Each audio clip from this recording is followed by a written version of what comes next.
Welcome to Poemify Podcast, the poetry and art talk show, where we celebrate the beauty and diversity of African art. Our show features interviews with African artists, poets, and other creatives who draw inspiration from the rich cultural heritage of Africa. In each episode, our host engages in a lively discussion with our guests, delving into the inspiration behind their art, the cultural significance of African work, and the role of poetry and arts in promoting and preserving African culture. So, if you're a lover of arts, poetry, or African culture, tune into our podcast today and join us on this exciting journey of discovery and creativity. Once again, welcome to Poemify Podcasts. Nice to have you here. I'm so excited too to be here. Thank you so much for the invite. You're welcome. So let's just get right into the interview, shall we? Yeah. Thank you. All right. So I just want it to be comfortable enough and just be free. Okay.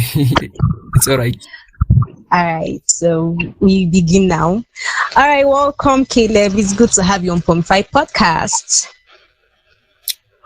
Thank you so much. I'm so grateful and so humbled to be here today.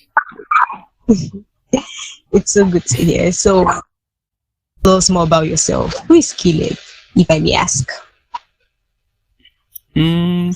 So, Caleb Mwangome is my name. I'm a Kenyan. Born and raised in Kilifi town. I'm a poet, writer. I write short stories. I'm a self-published author, and I'm also a third-year dental student at Moi University School of Dentistry. Yeah. Wow, dentistry. That's interesting. Yes. Interested. So, how did poetry come about? Since you're studying dentistry, when did you start writing? What inspired you? Actually, I began writing when I was a Form 2 student. That is back in high school, in the year 2017. That's when I fell in love with the pen. Yeah, so when I began writing, actually, I love reading a lot. So that's what also was an inspiration to also write by myself, some pieces on myself. And also for the poetry part, I also love music. So, music itself is poetical actually. So music also inspired me into writing pieces. And when I began writing, actually, my pieces were more of finding the rhymes, like you playing with words. So that's when I started writing. But with time, my writing evolved into, in poetry, rhymes, they form like the shell or the skeleton, but the flesh is what the inner meaning of these words. They form the flesh. Yeah. Well, that's interesting. So while I was reading your biography, you wrote that then you wrote pieces for your classmates to read. Can you still recall one of the pieces you wrote back then that inspired you and motivated you to opt and hone your writing skills? I can remember the first piece that I wrote was titled Fallen Empire. So it was actually a love poem. So I was writing about a person who had fallen in love, but now his love, like, it was falling apart. So it was titled Fallen Empire. Actually, I can't remember the words exactly. It was a long time ago, but it was titled A Fallen Empire. That was my first poem that I wrote. Oh, that's sweet. That's it. And thanks to your classmates who pushed you to become whom you are today and the man you are still becoming as a writer and a poet. Yeah. So what themes are you welcome? Yeah. I hope they are listening to you and I hope they're still here motivating you and pushing you. Yeah, truly. Yeah. So, what themes or aspects of Kenyan culture do you explore in your writing? Did you get the question? So my poetry or my piece. So my poetry and my pieces mostly they revolve around the themes of family, mental health, and love. Family first. Actually, family is where everything begins. Family is what shapes you into how you think and how you relate with other people. That's how I write about family, and also from the mental health. In this world, in the current world we're living, like young people are the mostly affected with mental health issues, including depression. So like my pieces, they revolve around raising awareness about such issues and encouraging people to open up with such. And also I write a lot about love poems. I love writing about love poems. Yeah. That's sweet. I love love too. Everybody loves love. Yes. Exactly. So, how have you navigated issues such as publishing, reaching a wider audience, or finding recognition in the literary world? Have you navigated these issues? In my writing journey, actually, the first challenge that I experienced was actually finding the right platform to share my work. Back in high school, I usually share to my friends, my brothers to read the pieces. But now, after finishing high school, I wanted more and more people to read this work. So the first challenge was finding the right platform. But now, after high school, I actually discovered Insta poets, who are poets who they actually use Instagram as a platform to share poetry. That's one of the biggest challenges I experienced in the first place. But with time, I began sharing my work on Instagram, and people were responding to my work, and it greatly helped me. So for the publishing part, actually, it was a challenge finding the right publisher at first place, because you don't want to rush into finding any publisher, and you want a publisher who will be having some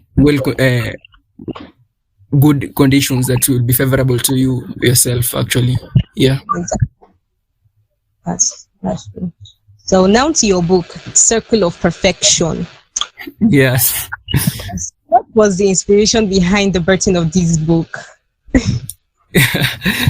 Circle of Perfection. Circle of Perfection is my debut. It's my first book that I first published. That's my first book. So when you start from the title, Circle of Perfection, Circle of Perfection, it's just a collection of personal stories. Like in my description, I'm saying we ain't perfect, but we are bound to be. Like in this world we are living, we are trying to be perfect in everything we do. So like in that way of finding the perfection, we ought to like finding ourselves first. Yes, that is about the title. So the collection is about mostly my personal stories and what experiences of other people and what I observe around happening. Yeah. Okay, so I must say all the poems in the Circle of Perfection, they are all amazing. Yes, thank you so much. And talking about personal stories, I don't know why, but I still have my smile. That's like one of the poems in the book. Happens to be one of my bests. I guess it's because it comes from a place of longing. So can you tell us more about it? And I think you wrote that poem about your dad. Yeah. So I still have a smile. It's one of the emotional pieces I've ever written, actually, because it talks about a young man experiencing actually father love from a young age. So when I say it, I still have my smile, it means that fatherly love wasn't around, but the sun is being and the fire burning within the sun. Yes. Thank you. And I love the finishing like of that piece. And it says, I still hold my smile. It's absolutely similar to that on your lips. And then my lips curved because you could just look at the mirror and said, oh, I can pick out my father's smile because he says it's similar, and that you reveal in the midst of trouble, emptiness and happiness. And the only difference is that yours is present and mine is absent and alive. That's, Yes. as I just got, I was like, ooh, I think a tear or two in my eyes, and I was like, wow, that's actually a nice piece. And I also love the one Thank you so about your dad. You're welcome. I think that of your mother followed immediately after that of your father. Yeah. So, yeah. So how did you feel when you penned down, I still have my smile? What were the emotions? That was one of the most emotional pieces I've ever written. So actually, I dug from the deepest part of my emotions when I was writing the pieces. From the start, from the first word to the last word, I had such emotional experience when I was writing that piece. Thank you for sharing. So as a poet, how important do you believe it is for Kenyan poets and African poets in general to reflect and address mental health issues, since you're an advocate of mental health? Yeah. So how important do you believe fellow Kenyan poets and African poets in general should reflect and address the mental health issues? I think for the mental health topic, this is a topic that it is talked about in our current world right now. So as you look at for the men of our age, the teens and around 20s, thereabout.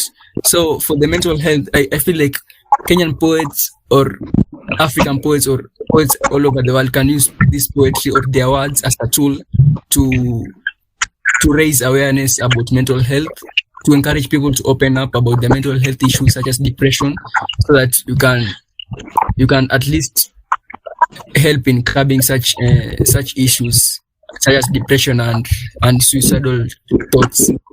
I think the poetry can be used as a tool. Yes. Thank you so much. So, which poet do you look up to when it comes to like this field of writing and poetry? Like you mentioned the Insta poets. Like, can you just tell us more about them?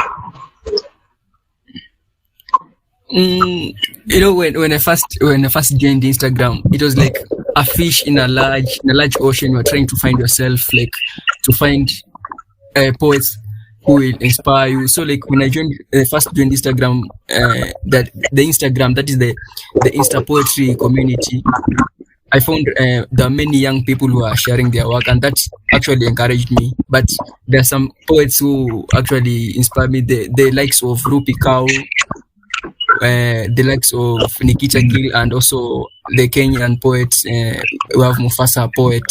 They also inspired me a lot into pushing my work into writing on my pieces. Yeah, that's beautiful. That's beautiful. Well, how do you see your work in across all divides, traditional gatekeepers, to forge a new identity, to shape a new narrative, and create a new future out of what it means to be an African? Like, how do you see your work across all divides? I think for poets and writers, you know, I read somewhere where it was saying, it was a certain quote where it was saying, nobody cares you are right. So for the poets and writers, I think the first thing is to write before you think what other people will think about your work. So the first thing is to write, because if you write, that's what will attract other people. So the first thing as a writer, I'll put down those words down, and that will, before it will attract other people around you. So for the Kenyan poets and African in large, so I see poetry. I think people should like have a positive view towards poetry. You know, like back in high school, the poetry that you are learning, like you are learning for assessment. So like you see poetry as something like challenging, as I can say. So I think people should have a different view on poetry, should embrace poetry as an art like any other, and yes, and to encourage people to love more about poetry. Yeah. All right. Thank you so much. So, I hear you're working on a new project. What's it all about? Can you just tell us something about your new project? If you have any. It's still poetry. You know, I love poetry. So my second project it's a collection of poems too. Okay. So also a collection of my personal experiences, what I observe around. So I draw inspiration from what I read. A single word can inspire me to write an entire poem actually, and what I observe around people doing or what I experienced to myself. That's what the inspiration towards the second project. So it is a collection of poems, and I'm hoping it will be published towards the end of this year, around December.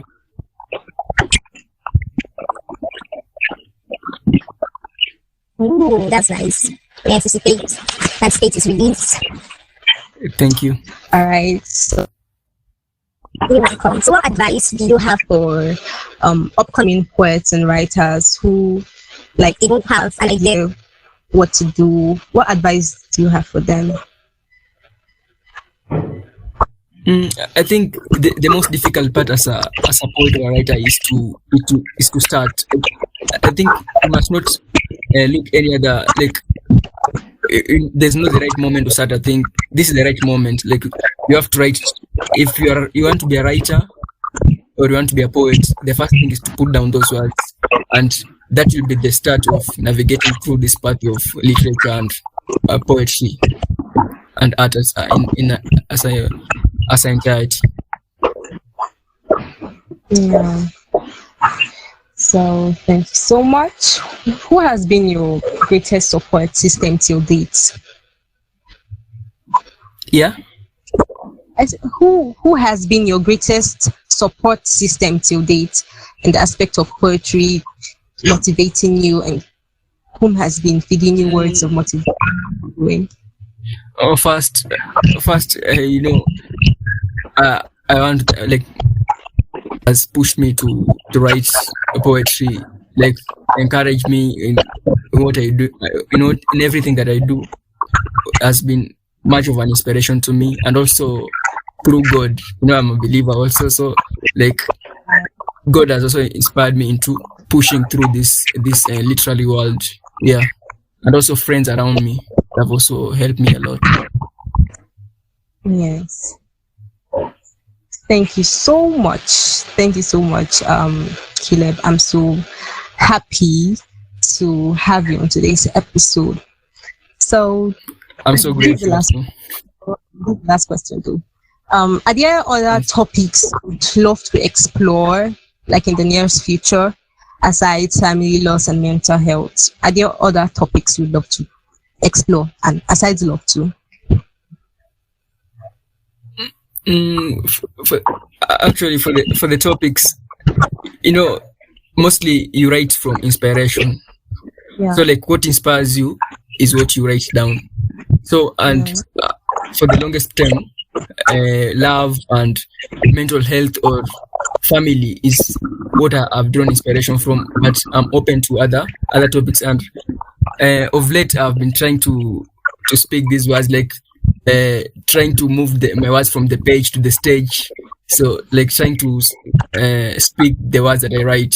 So I'm looking forward to that, navigating that dream. Okay, all right.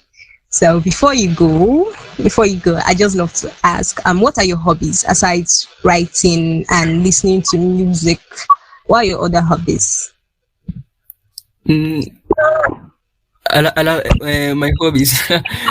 Actually, writing, as I've said, I love writing and listening to music. But apart from that, I also love swimming. Yeah, I love swimming. I love swimming so much, and also watching sports, football. I love football so much. That's nice. I think I'll come and enroll for classes for swimming because the last time I tried to swim, I almost drowned. That's been like 5 years. So I've not really gone into the but thank you so much. All right, so we'll do something quick and fun. Okay.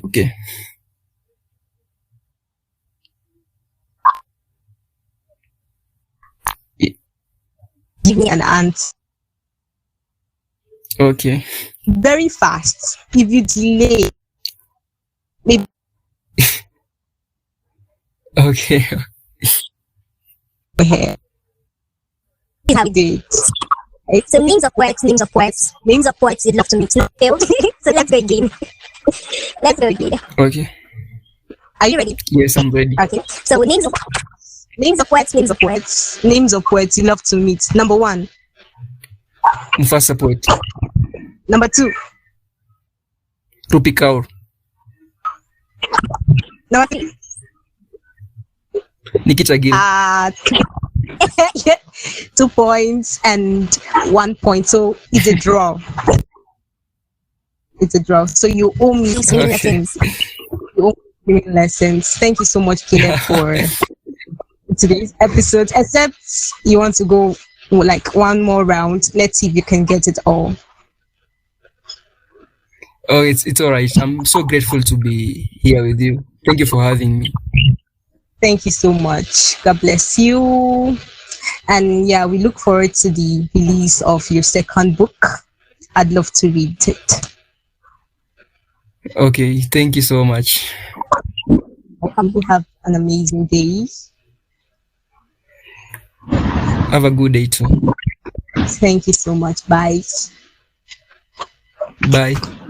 All right.